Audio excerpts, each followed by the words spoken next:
નમસ્કાર વિદ્યાર્થી મિત્રો, સ્વાગત છે તમારું તમારી પોતાની યુટ્યુબ ચેનલ માય ટીચિંગ ક્લાસમાં.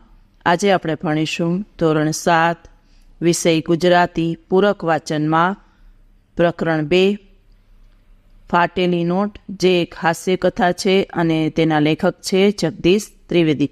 ચલો વિદ્યાર્થી મિત્રો, સ્વાધ્યાયપોથી પુરુષો પાઠ બહુ સરસ છે, હાસ્ય કથા છે એટલે તમને મજા પણ આવી હશે. તો તમને સવાલ જવાબ એ પણ આવડતા હશે. મારી સાથે સ્વાધ્યાયપોથી પૂરતા જાઓ તેવી બધાને શુભેચ્છા. પ્રશ્ન નંબર 1 છે, એક એક વાક્યમાં ઉત્તર લખો. પહેલું, સૌરાષ્ટ્ર મેલ ક્યાંથી ક્યાં જાય છે? તો લખો સૌરાષ્ટ્ર મેલ ઓખાથી ઉપડે અને મુંબઈ જાય છે. બીજું, લેખક બૂટ પોલિશવાળા આગળ કેમ ગમ ખાઈ ગયા? તો લખો કારણ કે એમને એમની પાસે બૂટ પોલિશ કરાવીને ફાટેલી 5ની નોટ વટાવી હતી. ત્રીજું, આણંદ, વડોદરા અને સુરતમાં લેખકે શું કર્યું? તો લખો લેખકે આણંદમાં દૂધ પીધું, વડોદરામાં ચેવડો ખાધો અને સુરતમાં ધાણીનો ટેસ્ટ કર્યો. ચોથું, લેખકે ફાટેલી નોટનો અંતિમ પ્રયોગ કોના ઉપર કરવાનો નિશ્ચય કર્યો? તો લખો લેખકે ફાટેલી નોટનો અંતિમ પ્રયોગ ચીકુ વેચતી બાઈ ઉપર કરવાનો સંકલ્પ કર્યો. પાંચમું, ખોટા 5 રૂપિયા ચલાવવામાં લેખકને શું શું નુકસાન થયું? તો લખો ખોટા 5 રૂપિયા ચલાવવામાં લેખકને 60 રૂપિયા વપરાઈ ગયા, આચર કુચર ઝાપટીને પેટ બગાડ્યું, રાત અને રાત જાગીને ઊંઘ બગાડી.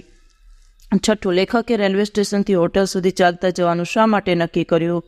જવાબ લખો લેખકે રેલવે સ્ટેશનથી હોટેલ સુધી ચાલતા જવાનું નક્કી કર્યું જેથી ટેક્સીના ભાડાના 20 રૂપિયા બચાવી શકાય. સાતમું, અંતે લેખકે ફાટેલી નોટ ક્યાં પધરાવી દીધી? તો લખો અંતે લેખકે ફાટેલી નોટ રસ્તામાં આવતા એક નાનકડા મંદિરમાં પધરાવી દીધી. પ્રશ્ન નંબર 2 છે, નીચેના પ્રશ્નોના ઉત્તર લખો. એમાં લખીએ પેલો, લેખકને 5 રૂપિયાની ફાટેલી નોટ કોણે પધરાવી હતી, કેવી રીતે?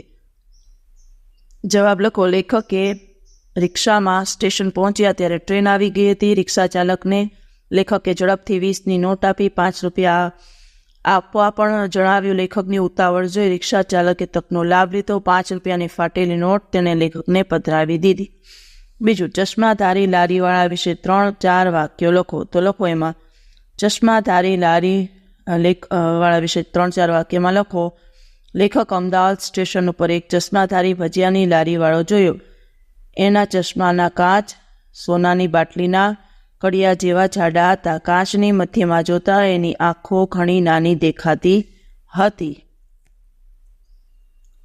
ત્રીજો પ્રશ્ન છે, નીચેના શબ્દોના 2 સમાનાર્થી શબ્દ લખો. લાગ તો લખો દાવ અને તક. બીજું, કાયમ તો કે નિત્ય અને સદા. ત્રીજું, વગર તો કે વિના અને સિવાય. ચોથું, સ્વભાવ તો કે ટેવ અને આદત. ચોથો પ્રશ્ન, નીચેના શબ્દોના વિરોધી શબ્દ લખો. પેલું, સાચું તો કે ખોટું અને જૂઠું. બીજું, ફાટેલું તો કે આખું. ત્રીજું, જાડું તો કે પાતળું. ચોથું, સફળતા તો કે નિષ્ફળતા. પાંચમું, મુક્તિ તો કે બંધન. છઠ્ઠું, આનંદ તો કે શોક. પાંચમું, નીચેની શબ્દોની જોડણી સુધારીને લખો. ચાલો વિદ્યાર્થી મિત્રો લખીએ. રેલવે, પછી ખાતરી, ખાતરી. ભજીયા એમાં આવશે રસોઈ. પરીક્ષા તો એમાં આવશે દીર્ઘઈ પરીક્ષા. અને પછી છઠ્ઠું છે, શબ્દકોશના ક્રમમાં ગોઠવો. તો એમાં આવશે પેલું સૂચના, સેક્રેટરી, સૌરાષ્ટ્ર, સ્ટેશન અને સ્વભાવ. ચાલો વિદ્યાર્થી મિત્રો, જો તમને આ વિડીયો ગમ્યો હોય તો લાઇક કરશો, તમારા મિત્રો સાથે શેર કરશો અને મારી ચેનલને સબસ્ક્રાઈબ પણ કરશો. આવજો.